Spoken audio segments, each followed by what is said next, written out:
Selamat malam, Shalom. Selamat berjumpa kembali dalam program My Way. Renungan singkat malam hari yang akan mengantar tidur Bapak, Ibu, Saudara, dan saya di dalam dekapan kasih Kristus. Puji nama Tuhan. Ini adalah Senin ketiga dari bulan November, dan dari seri renungan kita dalam bulan November ini, ya, menjadi umat pemenang. Bapak, Ibu, Saudara, kita akan masuk kepada seri yang ketiga. Dan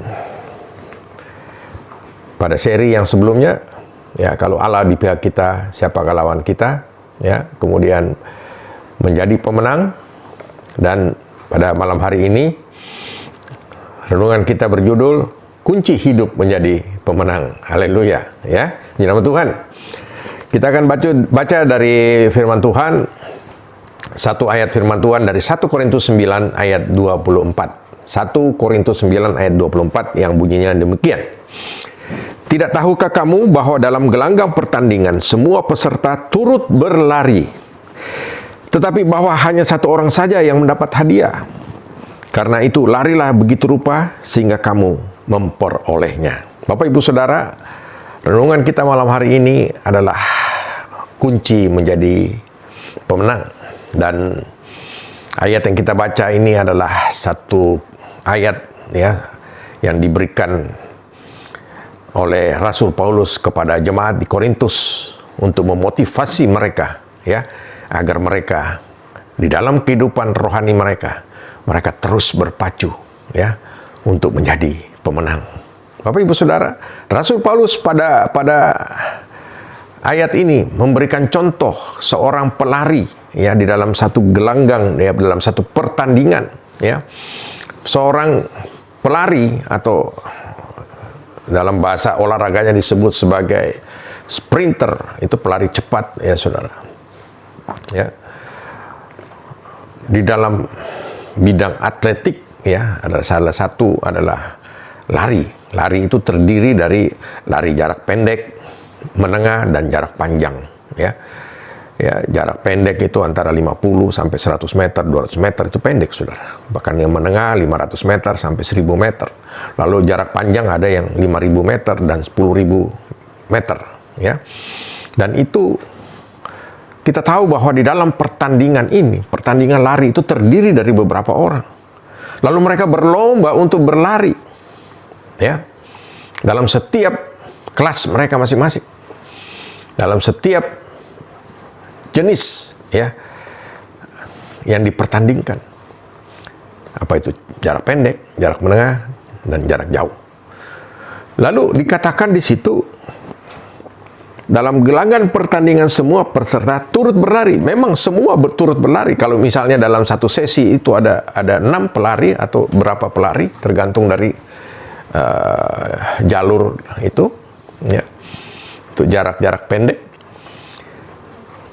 Mereka akan berlari, berlomba, Saudara. Nah, yang akan menang adalah yang nomor 1 mencapai finishnya, Saudara. Ya, dan ini Rasul Paulus memberikan contoh bagi kehidupan rohani kita.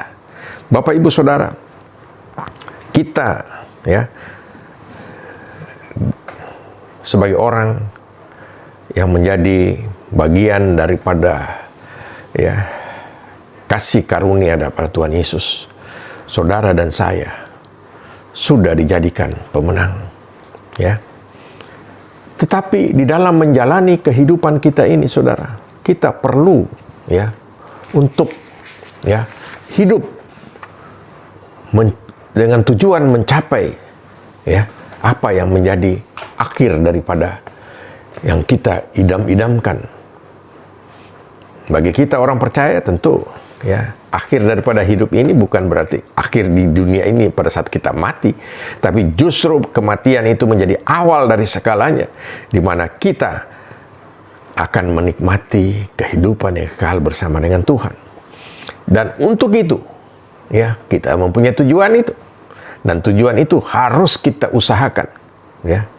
Dan untuk itu, ya, kita harus mencari cara, ya, di dalam hal ini bagaimana kita, ya, kita mendapatkan kunci untuk hidup menjadi pemenang, ya, Bapak, Ibu, Saudara. Nah, Yang pertama, ya, kita melihat kita harus menyelesaikan jarak yang harus ditempuh. Kalau kita ambil contoh dari pelari itu tadi ya saudara ya, kita melihat di dalam 2 Timotius 4 ayat 7 ya. Setiap kita, orang yang percaya, kita tahu bahwa hidup di dunia ini adalah berkat Tuhan. Ya, kita harus menjalani hidup ini dengan penuh sukacita. Apapun yang kita hadapi, kita percaya Tuhan turut bekerja di dalam kehidupan kita. Sehingga pada akhirnya, ya, kita harus menyelesaikan jarak yang harus kita tempuh. Yaitu apa?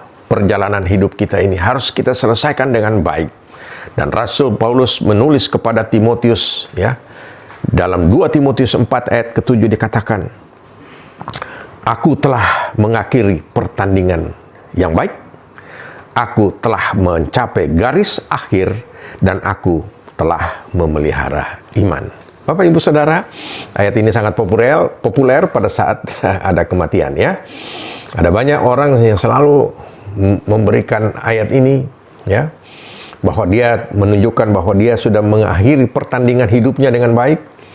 Dia katakan dia mencapai garis akhir daripada kehidupannya, dan yang penting, aku telah memelihara iman. Ini yang terutama, saudara. Ya, pada waktu kita ya sampai dapat menyelesaikan ya jarak dari kehidupan atau kehidupan kita yang kita tempuh ini, ya, dengan mempertahankan iman, itu hal yang luar biasa. Ini yang pertama, Bapak Ibu Saudara. Ya, kita sudah mengakhiri pertandingan ini dengan baik, ya. Dan terutama daripada itu, ya saudara, pada saat kita mencapai garis akhir, kita tetap mempertahankan iman kita kepada Kristus. Itu yang luar biasa. Yang kedua, maksimalkan waktu yang ada. Ya, kalau itu tadi berbicara tentang pada akhirnya nanti kita harus mempertahankan iman, tetapi pada waktu kita sedang hidup ini, maksimalkan waktu yang ada. Kenapa Bapak Ibu Saudara? Karena kita tahu, kita menjalani kehidupan ini, ada begitu banyak ya masalah, persoalan, tapi kita tahu Allah tidak pernah meninggalkan kita, ya. Oleh karena itu, ya, kita harus benar-benar fokus di dalam menjalani hidup ini. Secara rohani kita harus fokus kepada Tuhan. Memang kita menjalani kehidupan daging ini, kehidupan jasmani ini, tetapi fokus rohani kita hanya kepada Tuhan. Sehingga apa? Kita dapat ya mencapai garis akhir ya dengan tetap memelihara iman. Efesus 5 ayat 15 sampai 17 dikatakan, karena itu perhatikanlah dengan seksama bagaimana kamu hidup. Janganlah seperti orang bebal, tetapi seperti orang arif. Dan pergunakan waktu yang ada, karena hari-hari ini adalah jahat. Bapak Ibu Saudara, yang kedua, kita harus maksimalkan waktu yang ada. Dengan apa? Dengan hidup, ya, kita hidup sesuai dengan kehendak Tuhan. Berkali-kali saya katakan ini. Kenapa? Karena ada banyak orang Kristen yang hidup, dia mengabaikan apa yang Tuhan sudah berikan kepada dia, keselamatan yang sudah diberikan, dijanjikan pengampunan dosa yang sudah diberikan, tetapi mereka justru mengabaikan hidup ini. Sangat memalukan, saudara.